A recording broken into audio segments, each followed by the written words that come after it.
जय श्री राम। आज हम लोग बाल कांड का छठा सर्ग पढ़ने जा रहे हैं। राजा दशरथ के शासनकाल में अयोध्या और वहाँ के नागरिकों की उत्तम स्थिति का वर्णन। उस अयोध्यापुरी में रहकर राजा दशरथ प्रजा वर्ग का पालन करते थे। वे वेदों के विद्वान तथा सभी उपयोगी वस्तुओं का संग्रह करने वाले थे। दूरदर्शी और महान तेजस्वी थे। नगर और जनपद की प्रजा उनसे बहुत प्रेम रखती थी। वे इक्ष्वाकु कुल के अतिरथी वीर थे। यज्ञ करने वाले, धर्मपरायण और जितेंद्रिय थे। महर्षियों के समान दिव्य गुण संपन्न राजर्षि थे। उनकी तीनों लोकों में ख्याति थी। वे बलवान, शत्रुहीन, मित्रों से युक्त एवं इंद्रिय विजयी थे। धन और अन्य वस्तुओं के संचय की दृष्टि से इंद्र और कुबेर के समान जान पड़ते थे। जैसे महातेजस्वी प्रजापति मनु संपूर्ण जगत की रक्षा करते थे, उसी प्रकार महाराज दशरथ भी करते थे। धर्म, अर्थ और काम का संपादन करने वाले कर्मों का अनुष्ठान करते हुए वे सत्य प्रतिज्ञ नरेश उस श्रेष्ठ अयोध्यापुरी का उसी तरह पालन करते थे जैसे इंद्र अमरावतीपुरी का।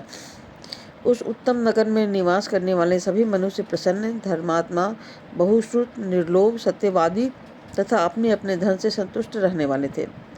उस श्रेष्ठ पुरी में कोई भी ऐसा कुटुंबी नहीं था जिसके पास उत्कृष्ट वस्तुओं का संग्रह अधिक मात्रा में न हो, जिसके धर्म, अर्थ और काममय पुरुषार्थ सिद्ध न हो गए हों तथा जिसके पास गाय, बैल, घोड़े, धन आदि का अभाव हो। अयोध्या में कहीं भी कोई भी कामी, कृपण, क्रूर, मूर्ख और नास्तिक मनुष्य देखने को भी नहीं मिलता था। वहाँ के सभी स्त्री पुरुष धर्मशील, संयमी, सदा प्रसन्न रहने वाले तथा शील और सदाचार की दृष्टि से महर्षियों की भांति निर्मल थे। वहाँ कोई भी कुंडल, मुकुट और पुष्पहार से शून्य नहीं था। किसी के पास भोग सामग्री की कमी नहीं थी। कोई भी ऐसा नहीं था जो नहा धोकर साफ सुथरा न हो, जिसके अंगों में चंदन का लेप न लगा हुआ हो तथा जो सुगंध से वंचित हो। अपवित्र अन्न भोजन करने वाला, दान न देने वाला तथा मन को काबू में न रखने वाला मनुष्य तो वहाँ कोई दिखाई भी नहीं देता था। कोई भी ऐसा पुरुष देखने में नहीं आता था जो बाजूबंद, निष्क, स्वर्ण पदक या मुहर तथा हाथ का आभूषण, कड़ा आदि धारण न किया हो। अयोध्या में कोई भी ऐसा नहीं था जो अग्निहोत्र और यज्ञ न करता हो, जो क्षुद्र, चोर, सदाचार शून्य तथा अथवा वर्ण संकर हो। वहाँ निवास करने वाले ब्राह्मण सदा अपने कर्मों में लगे रहते, इंद्रियों को वश में रखते, दान और स्वाध्याय करते तथा प्रतिग्रह से बचते रहते थे। वहाँ कहीं एक भी ऐसा द्विज नहीं था जो नास्तिक, असत्यवादी, अनेक शास्त्रों के ज्ञान से रहित, दूसरों के दोष ढूंढने वाला, साधन में असमर्थ और विद्याहीन हो। उस पुरी में वेद के 6 अंगों को न जानने वाला, व्रतहीन, शस्त्रों से कम दाम देने वाला, दीन, विक्षिप्त चित्त अथवा दुखी भी कोई नहीं था। अयोध्या में कोई भी ऐसा स्त्री या पुरुष नहीं देखा जा सकता था जो श्रीहीन, रूप रहित तथा राजभक्ति से शून्य हो। ब्राह्मण आदि चारों वर्णों के लोग देवता और अतिथियों के पूजक, कृतज्ञ, उदार, शूरवीर और पराक्रमी थे। उस श्रेष्ठ नगर में निवास करने वाले सभी मनुष्य दीर्घायु तथा धर्म और सत्य का आश्रय लेने वाले थे।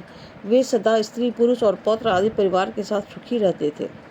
क्षत्रिय ब्राह्मणों का मुंह जो होते थे वैसे क्षत्रियों की आज्ञा का पालन करते थे और शूद्र अपने कर्तव्य का पालन करते हुए उपर्युक्त तीनों वर्णों की सेवा में संलग्न रहते थे। इक्ष्वाकु कुल के स्वामी राजा दशरथ अयोध्यापुरी की रक्षा उसी प्रकार करते थे जैसे बुद्धिमान महाराज मनु ने पूर्व काल में उसकी रक्षा की थी। शौर्य की अधिकता के कारण अग्नि के समान दुर्धर्ष, कुटिलता से रहित, अपमान को सहन करने में असमर्थ तथा अस्त्र शस्त्रों के ज्ञाता योद्धाओं के समुदाय से वह पूरी तरह भरी पूरी रहती थी। जैसे पर्वतों की गुफा सिंहों के समूह से परिपूर्ण होती है।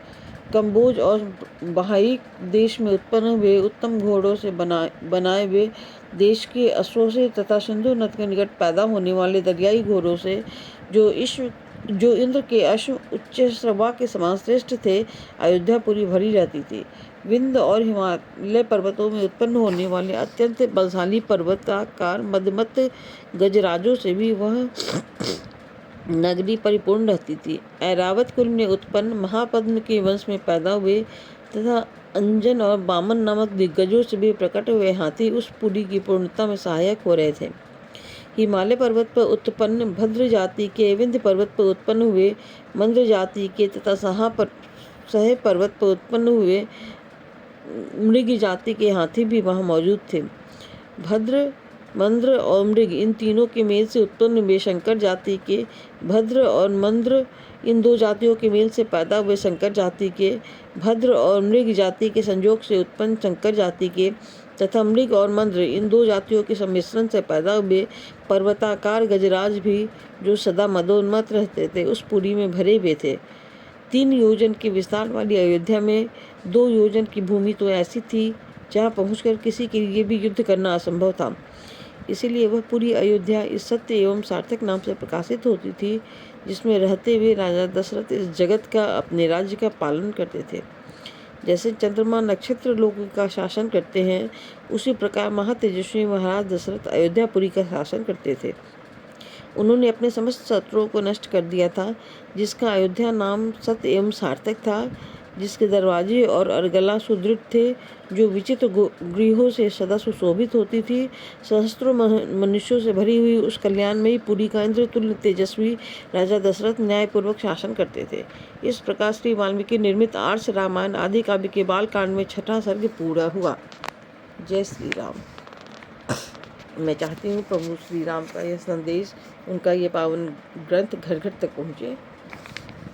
तो इसके लिए हमारी जो डेली सीरीज है रामायण की, मैं रोज़ 6 से 8 के बीच में आपको सुनाती हूँ रामायण। उसको सब्सक्राइब कीजिए। जय श्री राम।